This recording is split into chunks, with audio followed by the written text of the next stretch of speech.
Charlie, it's so good to see you. It's good to see you too. Man, it's been a crazy year. It really has. It really, really has. Yeah, before we started recording, we were just talking about, personally, for both of us, it's just been one of those years where you get to take a step back and reevaluate what's going on. And sometimes it takes something big to do that, right? Yeah. It's been that year for me, most definitely. Yeah. Well, we're here to talk about you. Yeah. And all of the things that have been going on. And I think the one big thing is you're Charlie now. Yes, I'm Charlie now. Yes, which makes me so happy, by the way, because I've known you for so long. And you've gone through a big life change. And we'll talk about that in a little more detail. But coming from someone who has known you for so long, it is so... I can't explain the feeling, but it makes me so happy to know that you have found who you are and you feel comfortable in it and grounded and whatever that is. Thank you. Yeah. And so we may as well tell your story. Yeah.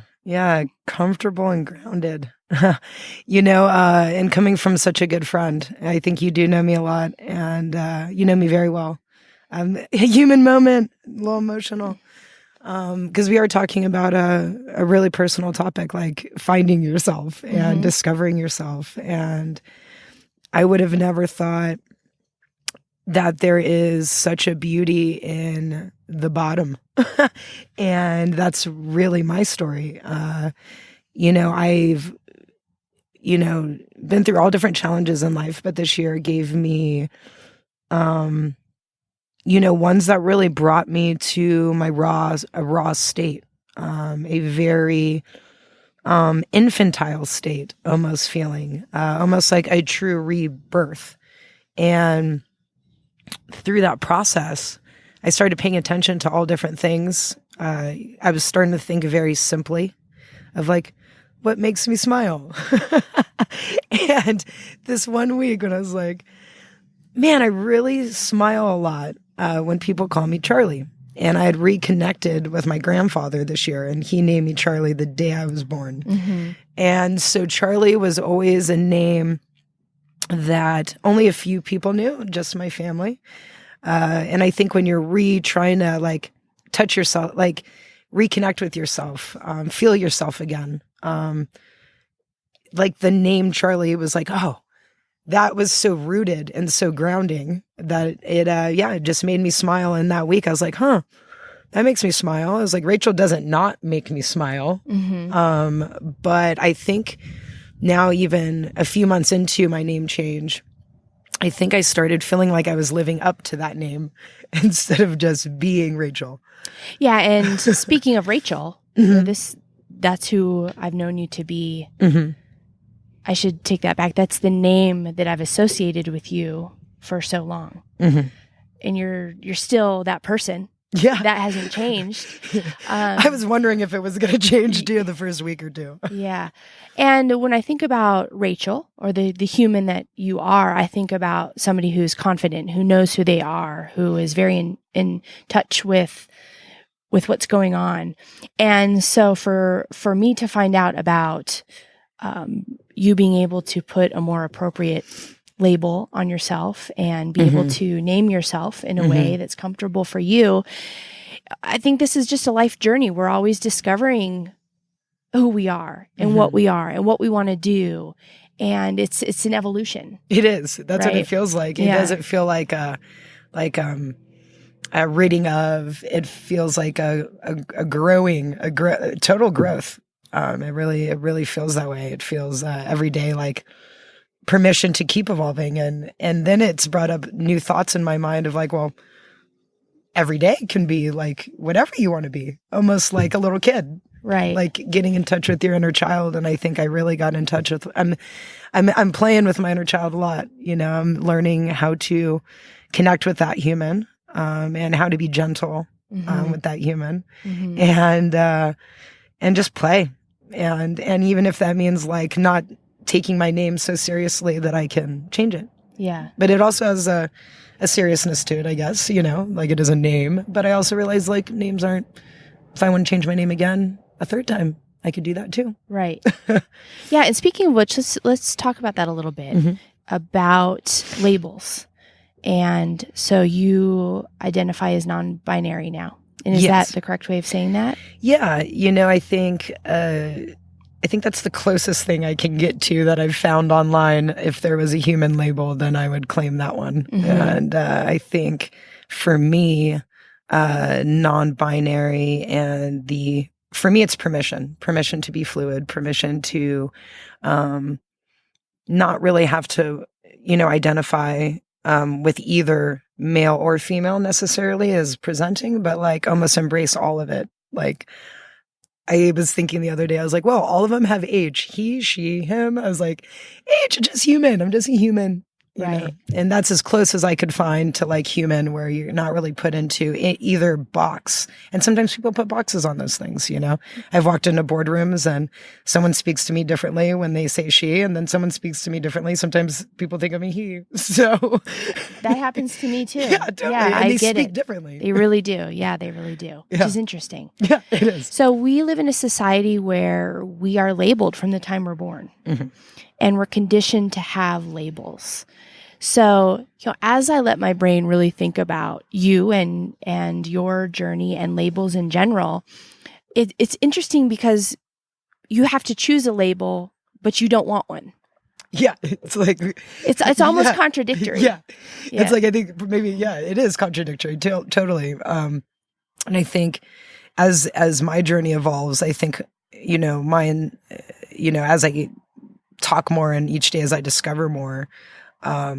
If there was a way to kind of get to a place where we are just seeing people as just, a little more fluid, where I'm not putting them in a box. They're not putting me in a box. We don't even really need to know any of these things about each other, and so, to me, non-binary for now just feels like permission for myself to kind of walk into a room and not feel like I have to fit into before what I felt like a power lesbian. It was like, that was almost feeling like I was wearing this like confident, like, let's get into the room, eyeliner and stuff. And it was like, this just gave me permission to be like, oh, I can like explore.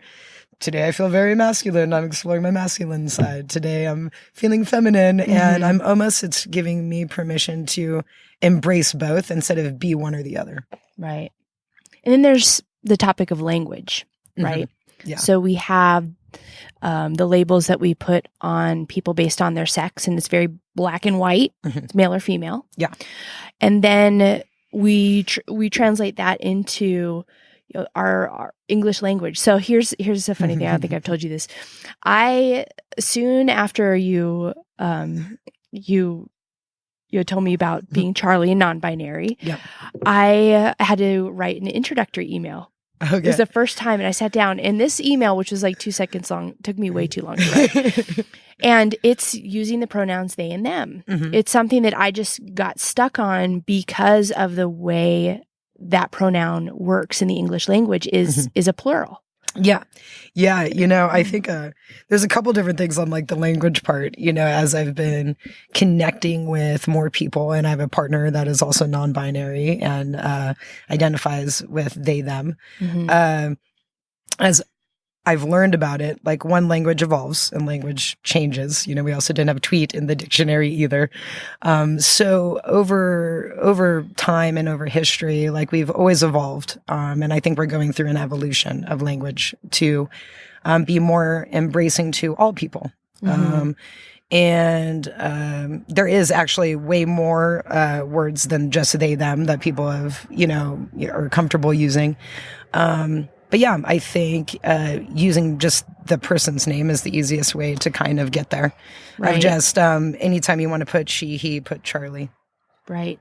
It also made me hyper aware because the first time I saw you in person after, all of these conversations, and again, I've known you for so long, you walked in the room and I said, "Hey girl." And I thought, oh, Charlie, I'm so sorry.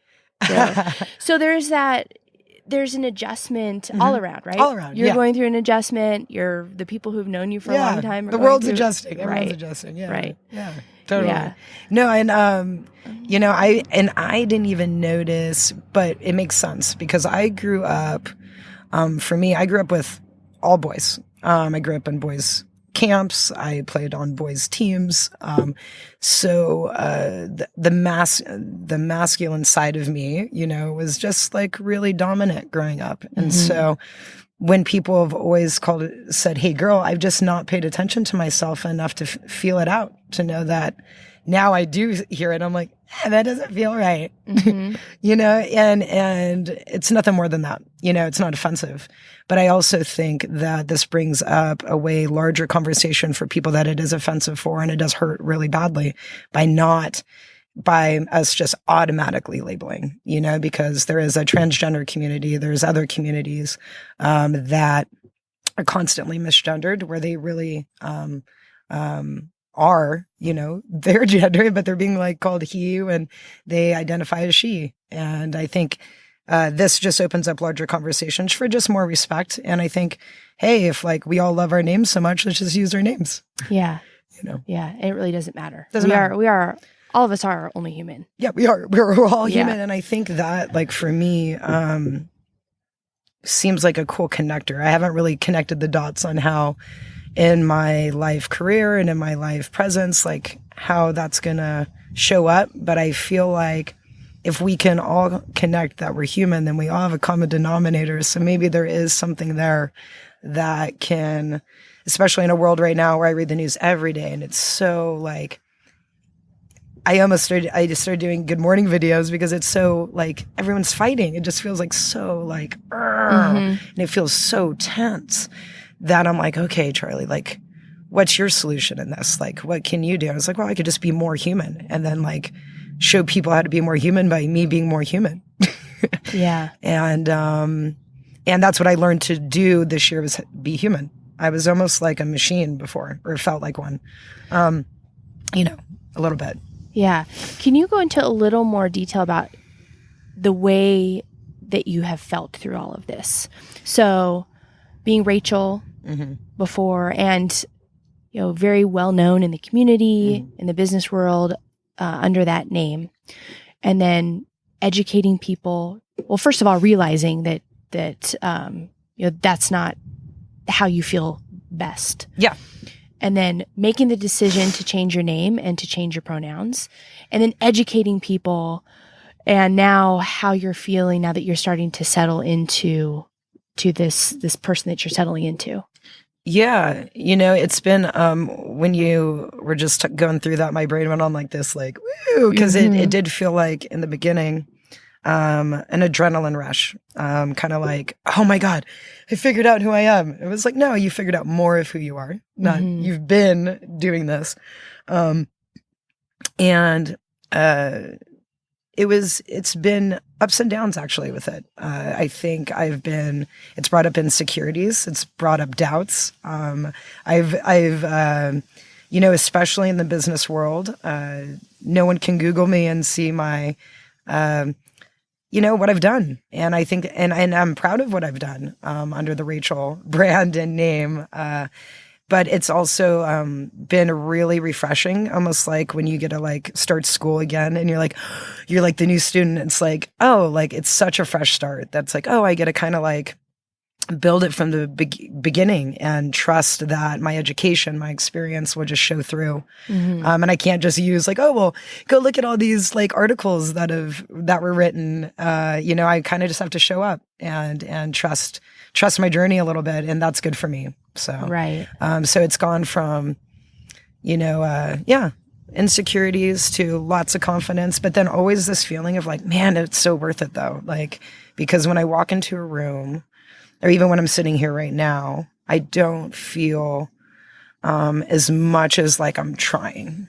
Like, let me try to give a good interview. Let me try to, you know, do such a good job with Cree. To like, let me just show up and, I'm not living up to anything. Like, I'm not pleasing anyone with this. And I realized I was, you know, I'm such, my biggest recovery has been in pleasing, and my biggest challenge in life, emotionally and in everything, has been my ability to get over pleasing people. And changing my name was very unpleasing for people. A lot of people really And it's and also very pleasing for others. But there has been a lot of people I've had a lot of feelings around, like, you know, Wait a minute. Yeah, wait a minute. Like, what's going on? Yeah, exactly. Concerned. I've had people, because I had a tough business year, think I'm running away or, you know, wanting to change my name to start a new life. And it was like, no, I'm starting my life. Totally. That's definitely what came out of it. And, but not in a way of, yeah, like, I love what I did with the Rachel name in Jersey, and that's what it feels like. It feels like a jersey. I grew up in sports.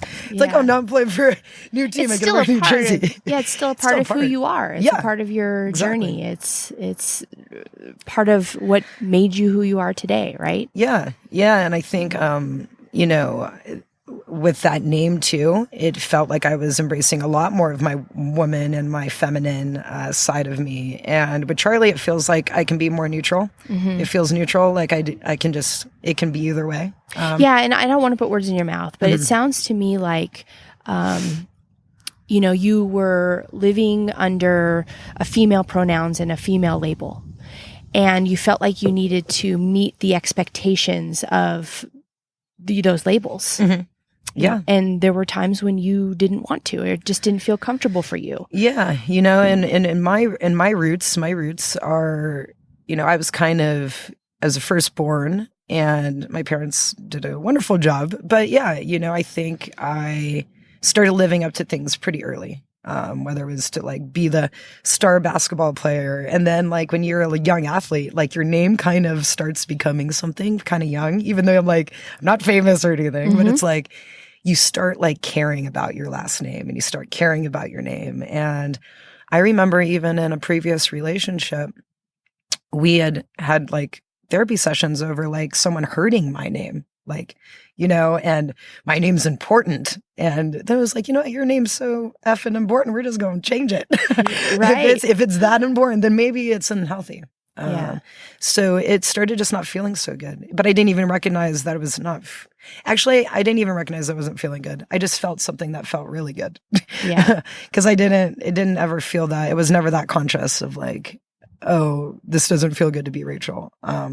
It was just like, whoa, on this one day, all this kind of felt light. And Charlie is my inner child. So I think Charlie feels free, feels very free. Yeah. I mean, my given name is Kristen, but I go by Cree. Yeah. And I almost it's kind of the same. Kristen, yeah. It's the same thing. Yeah. It's for a long time I used Kristen at work, but all my friends would call me Cree, so I felt like I had two lives, almost. Yeah. And now most people just call me Cree, which is kind of who I am. Yeah. Right. And I was thinking about that when I changed it, because my family didn't think it was a big deal, because I was like, okay, you call me Shorty, you call me Charlie, you call me Little Bit, you call me Rach, you call me Roach. I'm like, I've got 15 names. Does it really matter? Right. Right. You know. So your advice to anyone who, because you're educating people now. I'm sure that the people you know, you're educating them, and even for people who you're meeting for the first time, you're educating people about who you are, the correct pronouns to use, and all of that. So, what is your advice to somebody who you might meet, a new person, and they're meeting you for the first time, and you're introducing yourself and letting them know that your pronouns are they, them? You know, what I love about this process is I feel like it's made me like a kinder, slower, more gentle person, because my advice is that we slow down and we just think about who's in front of us a little bit and ask their name and tell them our name. And I think, as I mentioned before, there are communities and people in the world that are damaged by us not coming forward and saying, I identify, normalizing, I identify as she, her, I use my pronouns they, them, and bringing up the conversation, even though it's a little uncomfortable. I think it's important, especially now in the world, to just have a kinder world and a slower world, and one that's getting along more. And I think this, in a weird way, does that, because it shows respect. It also shows respect to just someone's name, not giving them the opportunity to show up how they want. And then I've noticed that conversations and business flows if everyone gets to be who they want to be, I can't tell you, like, my meetings are better, my business is better because I'm showing up. I'm not getting put in anything. We're all showing respect and it flows, no one's fitting into anything. And, I think that's been, my advice is like, hi, my name is Charlie and my pronouns are they, them, and normalizing that culture because I think it just breeds more love and more kindness for all. Yeah, I agree with that. And then being on the recipient side, for me, it's knowing you for so long, but respecting you as a human. Mm-hmm. And if you want me to use certain pronouns when we speak or whoever you are, I want to respect that. And we'll have more fun. Yeah. Think about it. It's like, man, if I'm like, if I'm doing your pronouns and your name, you're doing my name and my pronouns. We're going to just like, I think permission leads to fun, leads to ideas, leads to creativity. And I think about it like, I feel like my little kid is out all the time because there's nothing that I'm fitting in. And you think about little kids, one day they're a princess, one day they're a prince, one day they're a frog, one day they're like a giraffe. And that permission, I don't think should go away even as adults. I think it just can bring good business, better conversations. Like for me, more connection with my friends, where I'm like, oh, now I'm like really here. I'm like, here, guys. Like, I feel you. And yeah, I would have never thought that such a simple thing of asking someone their name or what they identify as rather than me just throwing it on them. It actually has a ripple effect in everything. Because if you think about it, that's just an assumption. And then if I'm not assuming here how you do things, how you do everything, then I've also made less assumptions in business and other places where I'm like, oh, that's kind of a guess there. I'm kind of just throwing that out there. Right. Yeah. Yeah. I like it. I'm so proud of you. Thank you. I am. I just am so grateful to call you my friend. Thanks. And Same. I can't wait to see what Charlie has in store moving forward. Thanks. Thank you. I love you. I love you too. This was really special. Thank you for this.